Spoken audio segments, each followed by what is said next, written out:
और ब्रेक के बाद आप सभी का एक बार फिर से बहुत बहुत स्वागत है। तमाम अन्य खबरों का भी रुख कर लेते हैं, जिसमें सबसे पहले बात वैभव बाबा सिद्दीकी मर्डर केस से जुड़ी।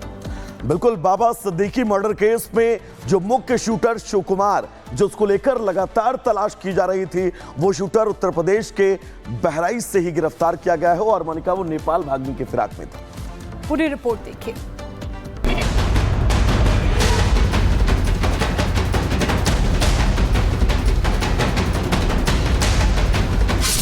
बाबा सिद्दीकी हत्याकांड में एक्शन, गिरफ्त में आया शूटर शिव कुमार।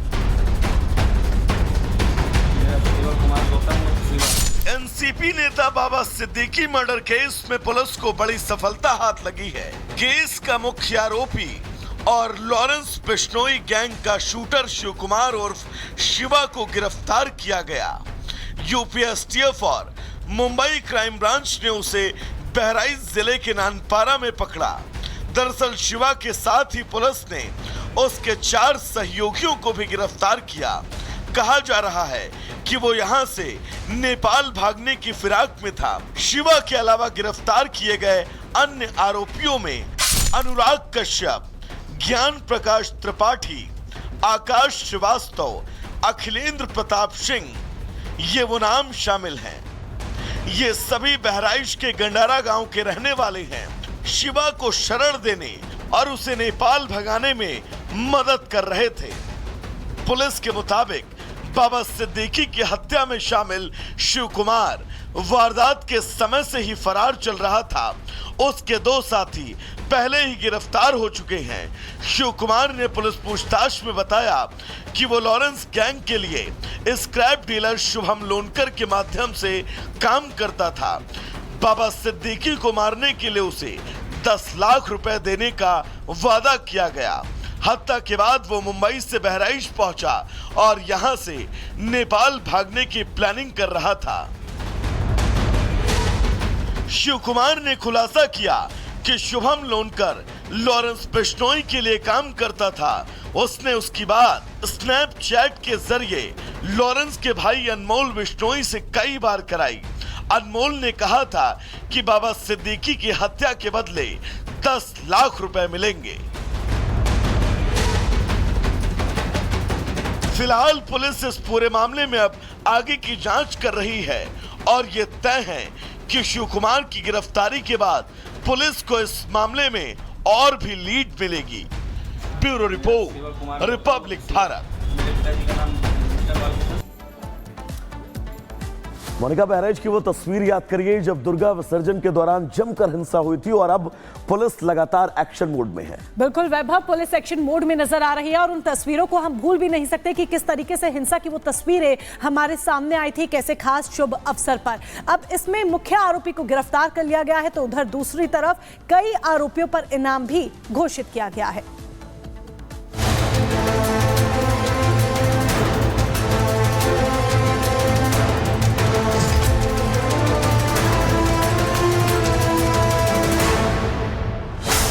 बहराइच जलाने वालों पर एक्शन, पुलिस की गिरफ्त में मुख्य आरोपी।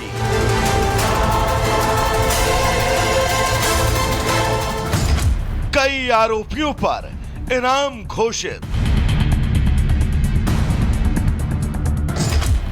बहराइच सांप्रदायिक हिंसा मामले में पुलिस ने मुख्य साजिशकर्ता शकील अहमद सहित 6 लोगों को गिरफ्तार किया है। आपको बता दें कि इसी हिंसा में राम गोपाल मिश्रा की मौत हुई थी।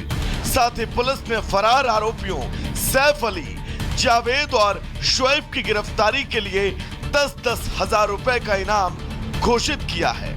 गिरफ्तार किए गए आरोपियों में शकील अहमद, मोहम्मद इरफान, फरहान रजा, मोहम्मद हसीब, मोहम्मद तौसीफ, मोहम्मद अहमद नूरानी को पुलिस ने गिरफ्तार किया है। पुलिस ने आगे बताया कि गिरफ्तार आरोपियों के अलावा महाराजगंज निवासी सैफ अली, जावेद और शुएब भी घटना में शामिल पाए गए हैं।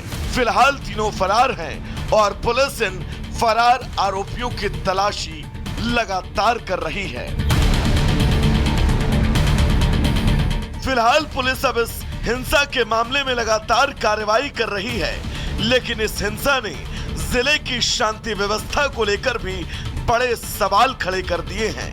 Bureau report, Republic Bharat.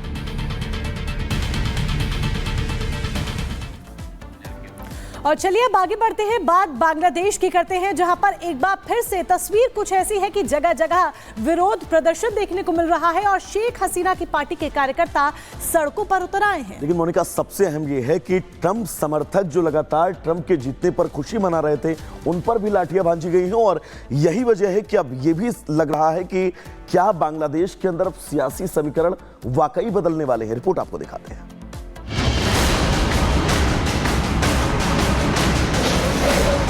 Bangladesh में तेज हुई खटपट, तख्ता पलट पार्ट 2 की आहट,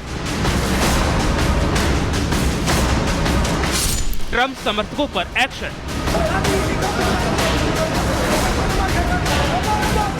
यूनुस पर निकलेगा रिएक्शन।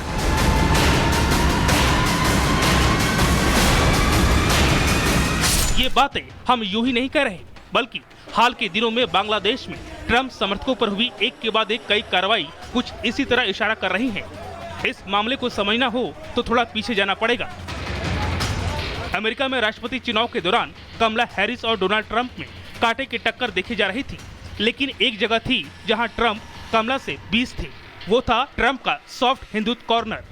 बात चाहे अमेरिका में रह रहे हिंदुओं की हो या भारतीय हिंदुओं की या फिर बांग्लादेश में सताए जा रहे अल्पसंख्यक हिंदुओं की, ट्रंप बेहद बेबाकी से न सिर्फ उनका समर्थन करते बल्कि उनके पक्ष में आवाज भी उठाते। यही नहीं, ट्रंप ने तो बांग्लादेश में हिंदुओं पर हो रहे अत्याचार को लेकर अमेरिका के तत्कालिक राष्ट्रपति जो बाइडेन से बेहद तीखे सवाल पूछ डाले थे। बांग्लादेश में हिंदुओं, ईसाइयों और अन्य अल्पसंख्यकों के खिलाफ बर्बर हिंसा की मैं कड़ी निंदा करता हूँ, जो पूरी तरह से अराजकता की स्थिति में है। मेरे रहते ऐसा कभी नहीं होता। कमला और जो बाइडेन ने दुनिया भर और अमेरिका में हिंदुओं की अनदेखी की है। बस यही वो समय था जिसके बाद से बांग्लादेश के कार्यवाहक पीएम मोहम्मद यूनुस अंदर ही अंदर ट्रंप के खिलाफ हो गए और एक के बदले एक चिंगारी उनके मन में धधकने लगी। यूनुस को पता था कि ट्रंप से सीधे टकराना ना ही उनके बस की बात है और ना ही वो ऐसी गलती कर सकते हैं, लेकिन अपनी अकड़ दिखाने के लिए उन्होंने सरल रास्ता चुना और टारगेट किया ट्रंप समर्थकों को। बीते शुक्रवार शाम को ढाका और अन्य शहरों में ट्रंप की जीत का जश्न मनाने के लिए कई समूह एक जगह जमा हुए थे। इन समूहों ने ट्रंप को समर्थन देने वाले बैनर और पोस्टर प्रदर्शित किए, जिन पर लिखा था, मिस्टर प्रेसिडेंट, डोनाल्ड ट्रंप को बांग्लादेश से प्यार है। लेकिन पुलिस ने तुरंत कार्रवाई करते हुए इन बैनरों को जब्त कर लिया और परेड को रोक दिया।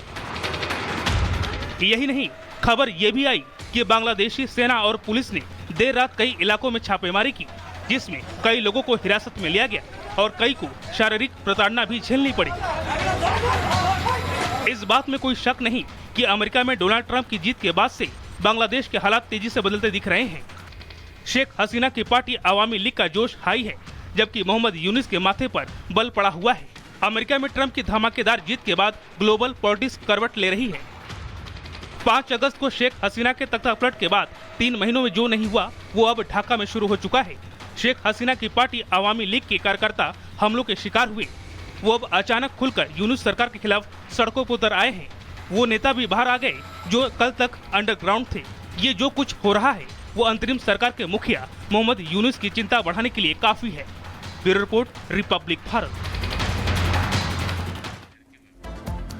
तो बिल्कुल मोनिका, जिस तरह की स्थितियां अमेरिका में डोनाल्ड ट्रंप की वापसी के बाद मिडिल ईस्ट में मची हुई हैं, उसको लेकर बड़े सवाल हैं कि आने वाले वक्त में आखिर मिडिल ईस्ट में होगा क्या। बिल्कुल, और ये सवाल आज की नहीं है, ये सवाल बीते कई दिनों से उठ रहे थे वैभव। और देखिए, इजराइल की बात करें तो इजराइल एक एक कर अपने दुश्मनों का खात्मा भी करा और खुद नेतन्याहू ने इस बात को पहली बार स्वीकार किया है कि लेबनान में जो पेजर अटैक हुआ उसके पीछे इजराइल का ही हाथ था।